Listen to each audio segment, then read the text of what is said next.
ज़िला reporter डाम sorrow Mohammad सफ़र सेवाणी सॼी दुनिया जी सेवण में भी असांजे प्यारे नबी करीम हज़रत मोहम्मद सल्लल्लाहु अलैहि वसल्लम जिन जी विलादत जे शान में जश्न ईद मिलादुल नबी जे सिलसिले में 12 रबियुल अव्वल जे ॾींहुं केतिराई जश्न ईद मिलादुल नबी जा प्रोग्राम मुनक़िद किया विया। उन्हनि प्रोग्रामनि मां हिकु रैली सखी पाण सुल्तान मोहल्ला सेवण मां हज़रत सखी पाण सुल्तान रह जे दरगाह जे सहन तां हिकु रैली कढी वई, जेका सखी पाण सुल्तान मोहल्ला सहता मोहल्ला मेमण मोहल्ला खां थींदी दादू रोड सेवण खां थींदी दरगाह हज़रत कलंदर लाल शहबाज रहमतुल्लाह अलैह जे गोल्डन गेट जे चौक ते पहुती,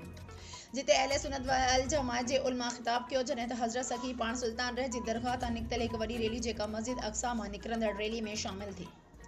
जॾहिं त हिन रैली में सखी पाण सुल्तान मोहल्ला राहूजा मोहल्ला विका मोहल्ला सहता मोहल्ला ऐं मेमण मोहल्ला जे रहवासियुनि वॾी तादाद में शिरकत कई। जॾहिं त हिन रैली जे मौक़े ते म्यूनिसिपल कमेटी सेवण जे इंतज़ामिया तरफ़ां दरगाह सखी पाण सुल्तान रह जे दरगाह खां वठी सखी पाण सुल्तान मोहल्ला सहता मोहल्ला मेमण मोहल्ला खां मेन दादू रोड सेवण ताईं सफ़ाई वग़ैरह कराई